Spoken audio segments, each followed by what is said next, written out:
সাবেক আইজিপি বেনজির আহমেদের সম্পত্তি ক্রোকের নির্দেশ দিয়েছে আদালত। ঢাকার দায়রা জজ আদালতের বিচারক মোহাম্মদ আশামস জগলুল হোসেন এই নির্দেশ দেন। দুর্নীতি দমন আমেরিকা কি করলো, ইউরোপ কি করলো, আল্লাহর রাস্তে ওই দিকে আপনারা মনোযোগ দিন না, ওই রেফারেন্সে মাঠ গরম করেন না, জনগণের দাবিতে মাঠ গরম। আসসালামু আলাইকুম প্রিয় দর্শক, স্ক্রিনে থাকা ভিডিওটা ইতিমধ্যে আপনারা দেখতে পেরেছেন। প্রিয় দর্শক, আজকের ভিডিওটা খুবই গুরুত্বপূর্ণ, খুবই ইম্পর্টেন্ট একটা ভিডিও। সাবেক আইজিপি বেনজির আহমেদকে গ্রেফতার করা হয়েছে এবং সর্বশেষ আপডেট নিউজ সম্পর্কে জানতে এই ভিডিওটা সম্পূর্ণরূপে দেখবেন। প্রিয় দর্শক, আপনি যদি বাংলাদেশের নাগরিক হয়ে থাকেন ভিডিওটা অবশ্যই শেয়ার করে দিবেন। আপডেট ভিডিও পেতে চাইলে আমার চ্যানেলে চোখ রাখুন। প্রিয় দর্শক, আমরা সরাসরি আপডেট খবরটা জেনে আসি বেনজির আহমেদের সম্পর্কে। পরবর্তীতে ভিডিওর বিস্তারিত তথ্য নিয়ে গুরুত্বপূর্ণ আলোচনা হবে। সাবেক আইজিপি বেনজির আহমেদের সম্পত্তি ক্রোকের নির্দেশ দিয়েছে আদালত। ঢাকার দায়রা জজ আদালতের বিচারক মোহাম্মদ আশামস জগলুল হোসেন এই নির্দেশ দেন। দুর্নীতি দমন কমিশন দুদকের অনুসন্ধানকারী কর্মকর্তার আবেদনে আদালত বেনজির আহমেদের সম্পত্তি জব্দ করা এবং তার ব্যাংক অ্যাকাউন্ট ফ্রিজ করার নির্দেশ দেয়। দুদকের আইনজীবী খুরশিদ আলম খান জানান, তদন্ত কার্যক্রমের অংশ হিসেবে এই পদক্ষেপ। মিরাজ হোসেন গাজী রিপোর্ট। বহুল আলোচিত সাবেক পুলিশ কর্মকর্তা বেনজির আহমেদের বিরুদ্ধে শেষ পর্যন্ত শুরু হয়েছে আনুষ্ঠানিক আইনি পদক্ষেপ। দুর্নীতি দমন কমিশন দুদকের অনুসন্ধানী কর্মকর্তার আবেদনের প্রেক্ষিতে আদালতে শুনানি হয়। দুদকের পাবলিক প্রসিকিউটরের কিছু যুক্তির প্রেক্ষিতে আদালত সাবেক আইজিপি বেনজির আহমেদের ৮৩টি দলিলের সম্পদ জব্দের পাশাপাশি তার ২৭টি সহ মোট ৩৩টি ব্যাংক অ্যাকাউন্ট ফ্রিজ করার নির্দেশ দেন। দুদকের আইনজীবী খুরশিদ আলম খান জানান, তদন্ত কার্যক্রমের অংশ হিসেবেই এই আবেদন করা হয়েছিল। আদালত সেই বিবেচনাতেই আদেশ দিয়েছেন। অনুসন্ধান কাজের অংশ হিসেবে দুর্নীতি দমন কমিশন বিধিমালা এবং মানি লন্ডারিং আইন ২০১২-এর বিধান অনুসারে দুর্নীতি দমন কমিশনের একজন অনুসন্ধানকারী কর্মকর্তা একটি আবেদন দাখিল করে, যেটা শুনানি করেন দুর্নীতি দমন কমিশনের একজন পাবলিক প্রসিকিউটর। এটা শুনানি করার সময় আদালতের কাছে বিভিন্ন আইনি ব্যাখ্যা দেওয়া হয়। আদালত জানতে চান, আদালত আবেদন দেখে নথিপত্র ঘেটে এবং আইন ও বিধি অনুযায়ী জব্দের নির্দেশ দিয়েছেন। কিছু জব্দ আছে আর কিছু ফ্রিজ করা আছে। দুর্নীতি দমন কমিশন যেটা আইন বিধি অনুযায়ী যেসব তথ্যপাত্র পেয়েছে তারই ধারাবাহিকতায় এসব জব্দ এবং অ্যাটাচমেন্ট করেছে। এটা অনুসন্ধানের একটি অংশ বিশেষ।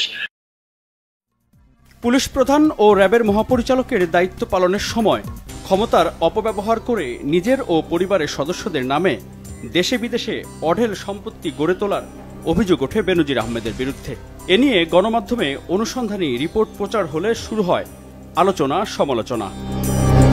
আইনজীবী খুরশিদ আলম খান জানান, তদন্ত কর্মকর্তা চাইলে বেনজির আহমেদ সহ তার পরিবারের সদস্যদের জিজ্ঞাসাবাদ করতে পারেন এবং জব্দকালীন সময়ে আদালতের অনুমতি ব্যতীত এসব অ্যাকাউন্ট থেকে কোনো টাকা উঠানো যাবে না এবং এসব প্রপার্টি স্থানান্তর করা যাবে না। এখন এগুলো আরো খতিয়ে দেখা হবে, আরো পর্যালোচনা করা হবে। অনুসন্ধান শেষ হলে সবকিছু এটা হয়তো বা বোঝা যাবে। এখন উনি আছেন, ওনার স্ত্রী আছেন, ওনার ২ কন্যা আছেন। দুদক অনুসন্ধানকারী দল যদি মনে করে ওনাকে বা ওনার যারা আছেন, ওনার ওয়াইফ বা ওনার ২ মেয়ে, তাদেরকেও জিজ্ঞাসাবাদ করতে পারে আইন ও বিধি অনুযায়ী। তবে জিজ্ঞাসাবাদ করবে কিনা এটা অনুসন্ধানকারী কর্মকর্তা সিদ্ধান্ত নেবে। এর আগে এক ভিডিও বার্তার মাধ্যমে অভিযোগের বেশিরভাগই অতিরঞ্জিত ও অসত্য বলে দাবি করেছিলেন সাবেক পুলিশ প্রধান বেনজির আহমেদ। মিরাজ হোসেন গাজী, বাংলা ভিশন, ঢাকা। আমেরিকা কি করলো, ইউরোপ কি করলো, আল্লাহর রাস্তে ওই দিকে আপনারা মনোযোগ দিন না, ওই রেফারেন্সে মাঠ গরম করেন না, জনগণের দাবিতে মাঠ গরম করেন, জনগণের দাবিতে জনগণকে নিয়ে রাস্তায় নামেন। আমেরিকা তার স্বার্থে করবে। আদেশ তো এখন বাতিল মাল, তার কোনো ভ্যালু আছে?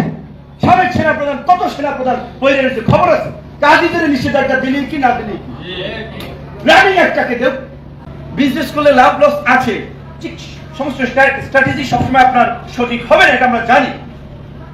আমরা আবার নতুন উদ্যমে আমরা শুরু করলাম। সেখানে আমাদের এই ধর আমাদের রাজনৈতিক সাপোর্টার কিংবা হতে পারে বিভিন্ন এজেন্সির এজেন্ট এমন ভাবে টক শো, ইউটিউবে কথাবার্তা বলা শুরু করলো যে রাজনীতিবিদদের কিচ্ছু করতে হবে না, রাজনৈতিক কর্মীদের কিচ্ছু করতে হবে না, আমেরিকাই সব করে দেবে। এখনো এরকম কিছু ইউটিউবার দুই একজন দেশের বাইরে থাকেন। রাজনৈতিকটা আমাদের দেশের মানুষের বোঝাপড়া নাই, পড়াশোনা নাই, এই জন্য তারা হুজুকে পাবলিক একজনে বললেই কয় উড়াল দেয়, জমকে বলছে ওখান থেকে এই করতেছে সেই করতেছে, ইউটিউবারের কথা শুই না, তারপর রাজনৈতিক দলের নেতাদের নামেও সিনিয়র নেতাদের নামে অনেক দলের সমালোচনা করে কথা বলে। এটা উচিত। আপনি যেই দল করেন, যেই দলের কর্মী, যেই নেতার কর্মী, সেই নেতার প্রতি, দলের প্রতি আপনার আস্থা থাকতে হবে। আমরা তো আমেরিকার ভরসায় আন্দোলন করতে চাই নাই, আমরা জনগণের যে জনসমর্থন, যে জনস্রোত, আপনারা একবার কম্পেয়ার করেন। গরু বেচা, জমি বেচা, বউয়ের জিনিস বেচা, 28 তারিখের প্রস্তুতি নিয়ে বাইরে রাস্তাঘাটে দেখা হয়েছে লুঙ্গি পরা, শার্ট প্যান্ট দেখলে বোঝা যায় যে গ্রামের একেবারে সাধারণ কৃষক, শ্রমিক, রিক্সা চালায়, সাধারণ কাজ করে। এই সমস্ত মানুষ এমপি মন্ত্রী হওয়ার জন্য ঢাকায় আসে নাই, শেখ হাসিনার পতন দেখার জন্য, নতুন বাংলাদেশ দেখার জন্য, নতুন ইতিহাস সৃষ্টি করার জন্য চাল ডাল খিচুড়ি লইয়া ইনক্লুডিং জামাতের লোকেরাও সেইভাবে ঢাকা আসছিল 28 তারিখ। জেনারেল সাইদি সাহেব মারা গিয়েছেন, তিনি বলেছিলেন, আপনার মনে আছে অনেক আগে, যে আমি দেখতে পাচ্ছি বাংলাদেশের উত্তর গগনে কালো মেঘ খনি আসছে, এমন অমানিসার মেঘ সুবহে সাদিক হওয়ার সম্ভাবনা আমি দেখি না। বলে গেছিলেন, বাস্তব চিত্র আমরা তাই দেখি। আমেরিকা কি করলো, ইউরোপ কি করলো, আল্লাহ রাস্তে ওই দিকে আপনারা মনোযোগ দিন না, ওই রেফারেন্সে মাঠ গরম করেন না। জনগণের দাবিতে মাঠ গরম করেন, জনগণের দাবিতে জনগণকে নিয়ে রাস্তায় নামেন। আমেরিকা তার স্বার্থে করছে, করবে। বেরোজ আজিজ তো এখন বাতিল মাল, তার কোন ভ্যালু আছে? সাবেক সেনাপ্রধান, কত সেনাপ্রধান বইরে রয়েছে, খবর আছে। আজিজের নিষেধাজ্ঞা দিলেই কি না দিলেই কি, রানিং একটাকে দেব। আমি বলছিলাম, আমি নিজে বলছিলাম, তোমরা যদি প্রকৃত হচ্ছে মানবাধিকারকে আপহরণ করতে চাও, বাংলাদেশের গণতন্ত্র পুনরুদ্ধার করতে চাও, যে সমস্ত মন্ত্রীরা এর এই গুম খুনের সাথে জড়িত তাদেরকে নিষেধাজ্ঞা দেব। এই ষষ্ঠমন্ত্রী কত বছর ধরে ষষ্ঠমন্ত্রী জায়গা আছেন, তাহলে এই যে গুম খুনগুলো হচ্ছে, এটা কি স্বরাষ্ট্রমন্ত্রীর কনসার্নের বাইরে হচ্ছে? তাহলে আগে তো নিষেধাজ্ঞা খাওয়া দরকার স্বরাষ্ট্রমন্ত্রী।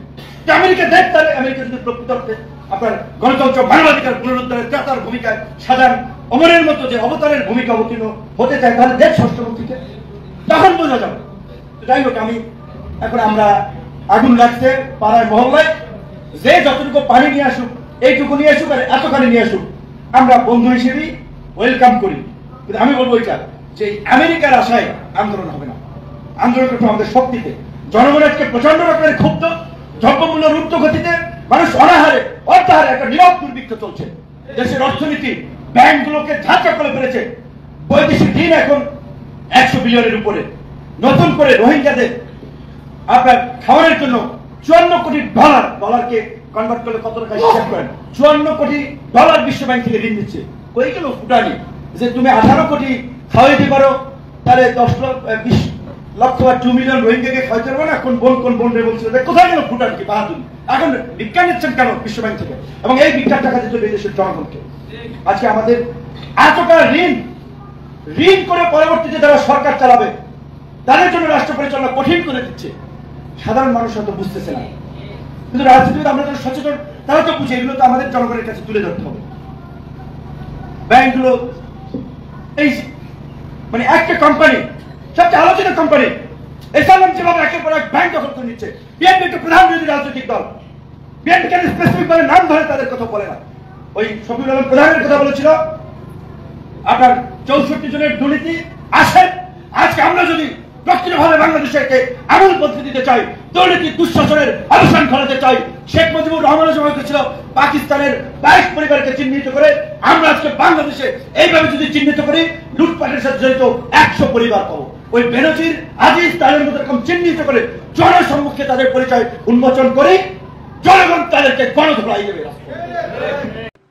প্রিয় দর্শক, স্ক্রিনে থাকা ভিডিওটি ইতিমধ্যে আপনারা দেখতে পেরেছেন। ভিডিওটা খুবই গুরুত্বপূর্ণ, ইম্পর্টেন্ট ছিল। ভিডিওটা অবশ্যই আপনারা শেয়ার করে দেবেন, বেশি বেশি করে শেয়ার করবেন, যেন একটা মানুষ ভিডিও দেখে উপক্রম হতে পারে। প্রত্যেকটা মানুষের জন্য আপডেট ভিডিও নিউজ শোনাটা খুবই গুরুত্বপূর্ণ, বাংলাদেশের নাগরিক হয়ে থাকবে। প্রিয় দর্শক, ভিডিওটা আমরা শেয়ার করে দেব। ভালো থাকবেন, সুস্থ থাকবেন।